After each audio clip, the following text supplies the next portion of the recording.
Hello guys, welcome back to my YouTube channel. ഇന്നൊരു ദിവസം video ഇട്ട് കഴിഞ്ഞാൽ പിന്നെ 4-5 ദിവസം കഴിഞ്ഞിട്ടാണ് നമുക്ക് വീഡിയോ ഇടാൻ പറ്റുന്നത്. എന്താ പറയുക, ഡെയിലി ഇടണം എന്നൊക്കെ വിചാരിക്കും, പക്ഷെ അതങ്ങോട്ട് നടക്കണില്ല. എന്താ അതിൻ്റെ കാരണം എന്ന് കുറേ ഇരുന്ന് ചിരിച്ചു, പക്ഷെ പറ്റണില്ല കേട്ടോ.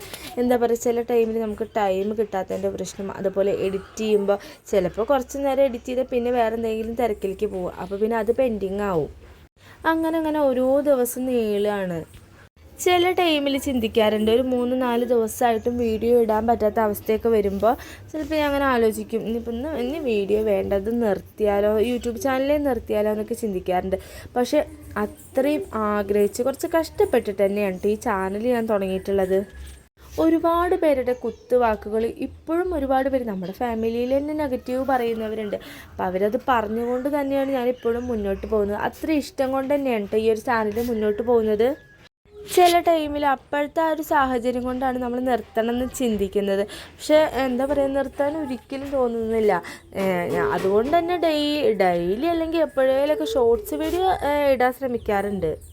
നമ്മൾ ഇഷ്ടപ്പെട്ടിട്ട് സ്റ്റാർട്ട് ചെയ്തൊരു സംഭവം നമുക്കത് നിർത്തുക എന്ന് പറയുമ്പോൾ ഭയങ്കര വിഷമമായിരിക്കില്ലേ. അപ്പോൾ അതുതന്നെയാണ് കേട്ടോ എൻ്റെ അവസ്ഥ. അതുകൊണ്ട് തന്നെ ഇത് ചെറിയ രീതിയിലാണെങ്കിലും മുന്നോട്ട് എന്തായാലും കൊണ്ടുപോകും. അതിപ്പോൾ ചെറിയ ഷോർട്സ് ഇട്ടിട്ടായാലും എന്താ പറയുക, ഒരാഴ്ച അല്ലെങ്കിൽ 2 ആഴ്ച കൂടുന്നൊരു വീഡിയോ ഇട്ടിട്ടായാലും മുന്നോട്ട് കൊണ്ടുപോകും.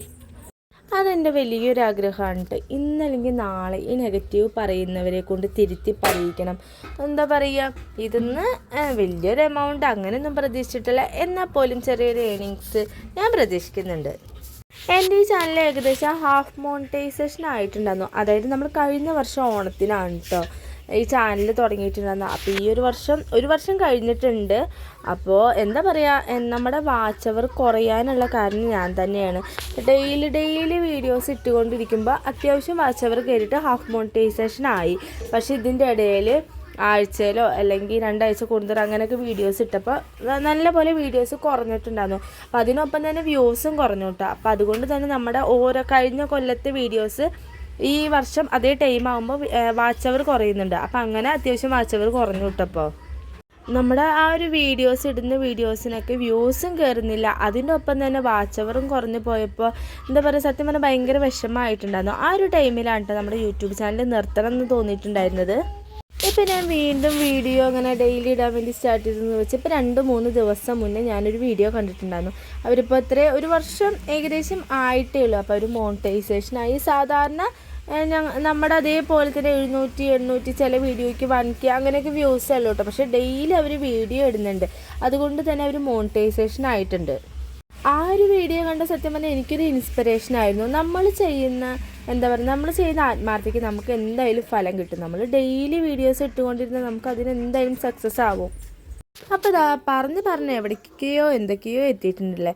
അപ്പോൾ 2-3 ദിവസത്തെ ചെറിയ ഭാഗങ്ങളാണ് കേട്ടോ ഞാൻ ഈ വീഡിയോയിൽ ഉൾപ്പെടുത്തിയിട്ടുള്ളത്. സനക്കുട്ടീനെ ഇതാ സ്കൂളിലേക്കൊക്കെ വിട്ടു. എന്താ പറയുക, നമുക്ക് എത്ര ടൈം ഉണ്ടെങ്കിൽ ഒരു 5 മിനിറ്റിൻ്റെ കാര്യം ഉണ്ടാവുള്ളൂ. അപ്പോൾ അത് നമുക്ക് സമയം കിട്ടില്ല കേട്ടോ. അപ്പോൾ ഞാൻ പറയാനുള്ള കാരണം കണ്ടില്ലേ, ഞാൻ സ്കൂളിലേക്ക് പോകുന്നതിൻ്റെ കുറച്ച് മുന്നേ കേട്ടോ നമ്മുടെ സനുവിൻ്റെ നെക്കൊക്കെ വെട്ടിക്കൊണ്ടിരിക്കണത്. സ്കൂളിൽ വിട്ട് കഴിഞ്ഞ് വന്നിട്ട് നഖം വെട്ടി കൊടുക്കണമെന്ന് വിചാരിക്കും, പിന്നെ വേറെ എന്തെങ്കിലും ഒരു പ്രവൃത്തിയിൽ ഏർപ്പെടുമ്പോൾ അത് മറക്കുകയാണ്. അപ്പോൾ അങ്ങനെ നീണ്ടിട്ട് അപ്പം ഇന്ന് സ്കൂളിലേക്ക് പോകുന്നതിൻ്റെ കുറച്ച് മുന്നേ ഉണ്ടോ ഞാൻ വെട്ടിയിട്ടുള്ളത്. ഇന്നിതാ ഞാൻ രാവിലെ തന്നെ നുറുങ്ങ് ഗോതമ്പ് ഉപ്മാവാണ് കേട്ടോ ഉണ്ടാക്കിയിട്ടുള്ളത്. കുറേ ദിവസം മുന്നേ ഇരിക്കുന്നതാണ്. കുറേ ദിവസം പറഞ്ഞാൽ നമ്മുടെ ഏകാദശിയൊക്കെ ഇല്ലേ, വൈകുണ്ഠ ഏകാദശി, ഇതിൻ്റെയൊക്കെ ബാക്കി വന്നതിൻ്റെ നുറുങ്ങ് ഗോതമ്പായിരുന്നു കേട്ടോ. പിന്നെ എന്താ പറയുക, ഈ വർഷം എനിക്ക് കറക്റ്റായിട്ട് 3 ഏകാദശിയും കിട്ടിയിട്ടുണ്ടായിരുന്നു. അതിൻ്റെ ഒപ്പം തന്നെ തിരുവാതിരയും നോറ്റിട്ടുണ്ടായിരുന്നു.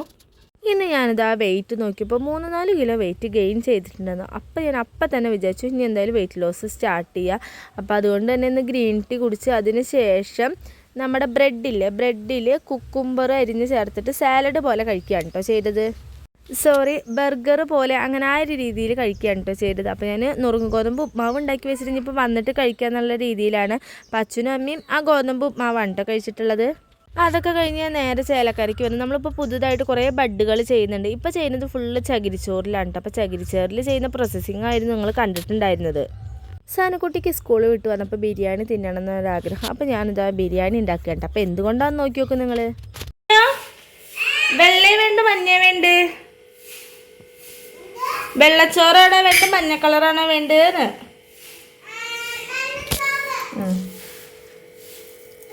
എന്താ പച്ചരി കൊണ്ടാണ് കേട്ടോ ഒരു ബിരിയാണി വേണമെന്ന് പറഞ്ഞപ്പോൾ ഞാൻ ഉണ്ടാക്കി കൊടുക്കുന്നത്. അപ്പോൾ അതേ നമ്മൾക്ക് ഇതിലേക്ക് കുറച്ച് മഞ്ഞൾപ്പൊടിയും കൂടി ഇട്ട് കൊടുക്കുക. അപ്പോൾ ഞാനിതാ ഇതിലേക്ക് അരി ഇട്ട് കൊടുത്തിട്ടുണ്ട് കേട്ടോ. അപ്പം 3 ഗ്ലാസ് അരിയാണ്. 3 ഗ്ലാസ് അരിയിലേക്ക് 6 ഗ്ലാസ്സാണ് കേട്ടോ വെള്ളം ഒഴിച്ച് കൊടുത്തിട്ടുള്ളത്. ഞാൻ ഇതിലേക്ക് ആവശ്യത്തിലുള്ള ഉപ്പ് കൂടി ഇട്ട് കൊടുത്തിട്ടുണ്ട്. പിന്നെ ഇതാ കുറച്ച് നാരങ്ങ പിഴിഞ്ഞ് കൊടുക്കുന്നുണ്ട് കേട്ടോ. ഇത് കട്ട പിടിക്കാതിരിക്കാൻ വേണ്ടിയിട്ടാണ്. ഞാനെന്താ വോയിസ് പറയുന്നതിൻ്റെ ഇടയ്ക്ക് നമ്മുടെ സനും കുഞ്ഞാറ്റി ഉമ്മർത്തി ഇരുന്നിട്ട് ഫുള്ള് ശബ്ദം ഉണ്ടാക്കുന്നുണ്ട്. ശരിക്കും എന്താ ഒരു ബിരിയാണി ഉണ്ടാക്കുന്ന പോലെ തന്നെയാണ് ഞാൻ പച്ചരി ഇട്ടിട്ട് ഉണ്ടാക്കുന്നത്. ഇനി ഇത് എത്രത്തോളം ശരിയാവുന്നൊന്നും അറിയില്ല. കറക്റ്റ് ഇനി എന്തായാലും നമുക്ക് ഒരു വിസിലടിക്കാൻ വെക്കാം.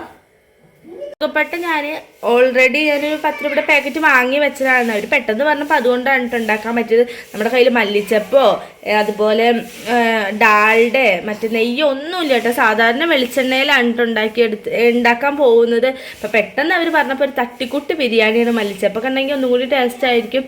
ഇതെന്തായാലും ഒരു പരീക്ഷണം മാത്രമാണ്. ഞാനിതുവരെയായിട്ട് പച്ചരിയിൽ ഉണ്ടാക്കി നോക്കിയിട്ടില്ല. നമുക്ക് എന്തായാലും നോക്കാമല്ലേ. എന്താ കാണിക്കണേ? മുറുക്കൊക്കെ പൊട്ടിച്ചിടേ സനി അതിൻ്റെ മുകളിൽ നിന്ന് ഇറങ്ങും. ഉണ്ണി വീഴും. പൊടി നോക്കിയൊക്കെ പറഞ്ഞ ഉണ്ണി വീഴും. നിന്റെ ഒപ്പാണ് ഉണ്ണി നടക്കണ. ഇറങ്ങുമല്ല കാറ്റത്ത് പറക്കൂട്ടങ്ങള്. കുഞ്ഞാറ്റ കാറ്റത്തും പറക്കും. ഇറങ്ങുമല്ല ഇറങ്ങ്. കുഞ്ഞാറ്റ കാക്കയുടെ പാട്ട് പാടിക്കാൻ പറഞ്ഞ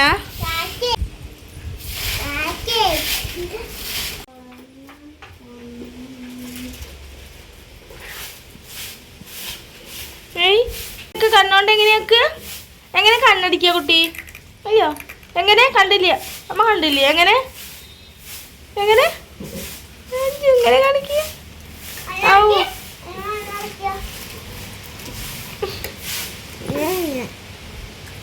കുഞ്ഞാറ്റ എങ്ങനെ കണ്ണടിക്കുക? ബിരിയാണിയുടെ മണം വരും. ഷാനു ബിരിയാണിയുടെ മണമില്ലല്ലോ എന്ന് പറഞ്ഞാൽ നോക്കാം. ഒരു വിസിൽ മതി. അപ്പം നമുക്കിത് ഓഫ് ചെയ്യാം. കറക്റ്റ് ഒരേ ഒരു വിസിലാണ് കേട്ടോ അടുപ്പിച്ചത്. അതിനുശേഷം ഞാൻ ഓഫ് ചെയ്തിട്ട് ഫുള്ള് വിസിൽ പോകുന്നത് വരെ വെക്കുകയാണ് കേട്ടോ ചെയ്തത്. ഏകദേശം ആ ഒരു ബിരിയാണിയുടെ സ്മെല്ലും എല്ലാം കൊണ്ടും സെറ്റായിട്ട് വന്നിട്ടുണ്ട്. പക്ഷെ ആ ഒരു ചൂടുള്ള കാരണം അങ്ങനെ ചെറുതായിട്ട് കട്ട പിടിച്ച പോലെ ഉണ്ടായത്. അപ്പോൾ എന്തായാലും നമുക്കത് തണുക്കാൻ വെക്കാം അല്ലേ. അടിപൊളിയായിരുന്നു കേട്ടോ നമ്മുടെ ആ ഒരു ബിരിയാണി. അപ്പോൾ സനും കുഞ്ഞാറ്റയൊക്കെ കൂടി കഴിച്ചു. പിന്നെ അതാ ഈ ഒരു വീഡിയോ പിറ്റേ ദിവസത്തെയാണേ.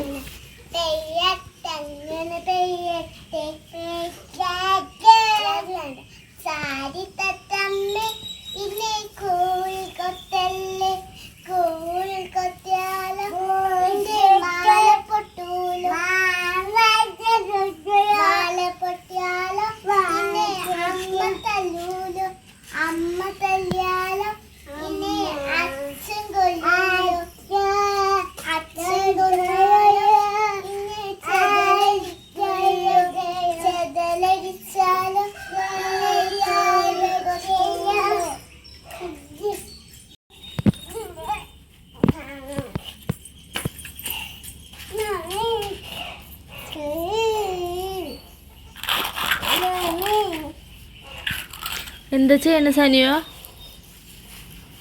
എന്താ കാണിക്കണേ? വെള്ളം ചാണകത്തിട്ട് ഒരു ഇലകൾ ഇങ്ങനെ അവിടെ ഇടാം. പൂടുക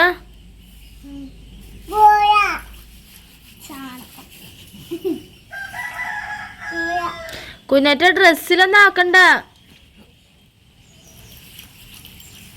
മതി സനിയോ, കയ്യിലൊന്നും ആക്കണ്ട. ഇങ്ങനെ മണ്ണാക്കണ്ട കയ്യില്. പിന്നെന്താ ശരിക്കുള്ള ചാണക?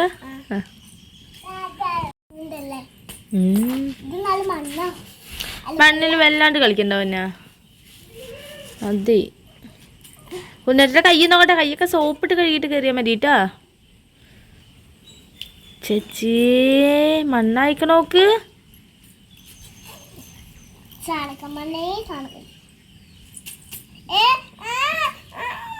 കുഞ്ഞാ ആരടാ പൊന്ന? ഏയ്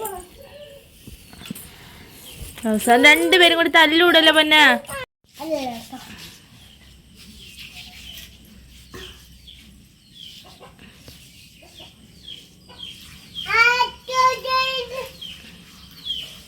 കുറച്ച് നേരം കിട്ടിക്കഴിഞ്ഞാൽ ഇവർക്ക് രണ്ടുപേർക്ക് ഇതാണ് കേട്ടോ പണി. പ്രത്യേകിച്ച് നമ്മുടെ സനക്കുട്ടി സ്കൂളൊന്നും ഇല്ലാതിരിക്കില്ലേ നമ്മുടെ കുഞ്ഞാറ്റയുടെ കൂടെ.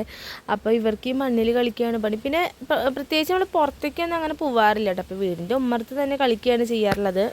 ഇതേ കണ്ടില്ലേ, കളിച്ച് അവസാനം ഇതുപോലെ തല്ലുകൂടുള്ളൂ. ഞാനിങ്ങനെ മണ്ണിൽ കളിക്കുക എന്ന് പറയുമ്പോൾ സമ്മതിക്കാതൊന്നും ഇരിക്കില്ല കേട്ടോ. കുറേ നേരം കളിച്ച് അവസാനം നമുക്കും എന്താ പറയുക ദേഷ്യമൊക്കെ വരില്ലേ, അപ്പോഴാണ് പിടിച്ച് കയറ്റാറുള്ളത്. അവർ കയറില്ല എന്ന് വാശി പിടിക്കുന്ന ഒരു സമയത്ത് അവസാനം തല്ലൊക്കെ കൊടുത്തിട്ടാവും ചിലപ്പോൾ കയറ്റാറുള്ളത്. ഇന്നത്തെ കാലത്ത് കുറേ പേരുണ്ട് മണ്ണിലും ചെളിയിലൊന്നും ഇറക്കാറ്. നമ്മൾ എന്താ പറയുക, നമ്മളും ഇതേ പ്രായത്തിൽ മണ്ണിൽ കളിച്ചിട്ടും ചെളിയിൽ കളിച്ചിട്ടും വെള്ളത്തിൽ എന്താ പറയുക തോട്ടിൽ പോയി മീൻ പിടിച്ചിട്ടും അങ്ങനെ തന്നെയായിരുന്നു കേട്ടോ. അപ്പോൾ നമ്മുടെ മക്കളും ആ ഒരു എൻ്റർടൈൻമെൻറ്റ് അറിഞ്ഞ് തന്നെ വളരണം.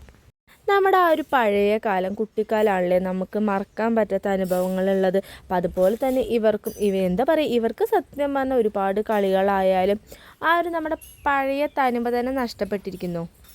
അതുകൊണ്ട് തന്നെ അങ്ങനെ പുറത്തേക്ക് ഇറങ്ങരുത് മണ്ണിൽ ഇറങ്ങരുതെന്നും പറഞ്ഞിട്ട് ഇരുത്താറില്ല. അവരുടേതായ എൻ്റർടൈൻമെൻറ്റിന് ഞാൻ വിടാറുണ്ട് കേട്ടോ. അപ്പോൾ അതിൻ്റെ ഒപ്പം നമ്മളെ കൊണ്ട് പറ്റുന്ന രീതിയിൽ ഞാനും അവരുടെ കൂടെ കൂടാറുണ്ട്. മണ്ണിൽ കളിയൊക്കെ കഴിഞ്ഞിട്ട് കയറിയിരിക്കണതാണ് നമ്മുടെ കുഞ്ഞാറ്റ. അപ്പം നിങ്ങൾ നോക്കിക്കോളൂ, ഇതിൻ്റെ ഇടയിൽ തന്നെ എത്രാമത്തെ ഡ്രസ്സ് കാണിച്ചിട്ടാണ് ഞാൻ മാറ്റുന്നത്. ഇതിപ്പോൾ 3ാമത്തെ ഡ്രസ്സാണ് കേട്ടോ. മെയിൻ പ്രശ്നം ഇവർ പുറത്തിറങ്ങി കളിച്ച ഇതാണ്, വെള്ളത്തിലൊക്കെ പോയി ആ ഡ്രസ്സ് മൊത്തം നനച്ച് വരും. നമ്മൾ ഡ്രസ്സ് മാറ്റിയാൽ പിന്നെ ഇവർ ഓരോന്ന് എടുത്തിടുക. പിന്നെ ഇതാ എല്ലാം കഴിഞ്ഞു. വൈകുന്നേരം കുറച്ച് സീനായിരുന്നു കേട്ടോ. നമ്മുടെ സനുവിൻ്റെ പല്ല് പറിക്കാനായിട്ട് നോക്കുകയായിരുന്നു. ഫ്രണ്ടിലത്തെ 2 പല്ലും അടുപ്പിച്ചിട്ടാണ് കേട്ടോ പറഞ്ഞു പോകുന്നത്. അപ്പോൾ അത് പറിക്കാനുള്ള കുറച്ച് കഷ്ടപ്പാടായിരുന്നു. അവൾക്ക് നല്ല വേദന ഉണ്ടായിരുന്നു. വേദന എന്ന് പറഞ്ഞാൽ അത്യാവശ്യം ഇങ്ങനെ ഇളകി നിൽക്കുന്നുണ്ടായിരുന്നു. ഒരാഴ്ചയായിട്ട് ഇളകുന്നുണ്ടായിരുന്നു കേട്ടോ. അപ്പോൾ പിന്നെ ഞാനിത് വല്ലാണ്ട് എന്താ പറയുക പല്ല് വെച്ച് അങ്ങനെ ഇളക്കാറൊന്നും ഉണ്ടായിരുന്നില്ല. അപ്പോൾ പെട്ടെന്ന് അങ്ങനെ നല്ല പോലെ ഇളകി നിന്നപ്പോഴാണ് ഞാൻ വേഗം പറിക്കാൻ നോക്കിയത്. അല്ലെങ്കിൽ എന്താ പറയുക ആ പല്ലിൻ്റെ ഇടയിൽ കൂടെ കയറി വരുന്നൊക്കെ കേൾക്കുന്നുണ്ട്. അപ്പോൾ അത് പേടിച്ചിട്ടാണ് കേട്ടോ വേഗം 2 പറിച്ചെടുത്തത്. അവൾക്കാണെങ്കിൽ അത് പറിച്ചു കഴിഞ്ഞപ്പോൾ എന്നോട് ഭയങ്കര ദേഷ്യമായിരുന്നു. പല്ല് പറിക്കേണ്ട രസമല്ലേ കാണാൻ. എനിക്ക് എന്താ പറയുക സത്യം പറഞ്ഞാൽ ആ പല്ല് അങ്ങനെ പറിച്ചപ്പോൾ ഒരു ചിരിയാണ് കേട്ടോ വന്നത്. അപ്പോൾ അതുകൊണ്ട് അവൾക്ക് ആകെ ദേഷ്യപ്പെട്ടിട്ടായിരുന്നു അവൾ ഇരിക്കുന്നുണ്ടായിരുന്നത്. അങ്ങനെ കരഞ്ഞ് ദേഷ്യപ്പെട്ടിട്ടൊക്കെ സനുക്കുട്ടി പെട്ടെന്ന് ഉറങ്ങിയിട്ടുണ്ടായിരുന്നു. പിറ്റേ ദിവസം അവൾക്ക് ഭയങ്കര ഇഷ്ടമായിട്ടോ. പല്ല് പറഞ്ഞു പോയപ്പോൾ ചിരിയൊക്കെ കാണാൻ നല്ല രസമുണ്ട്. അപ്പോൾ ഇന്നത്തെ വീഡിയോ ഇത്രയേ ഉള്ളൂ.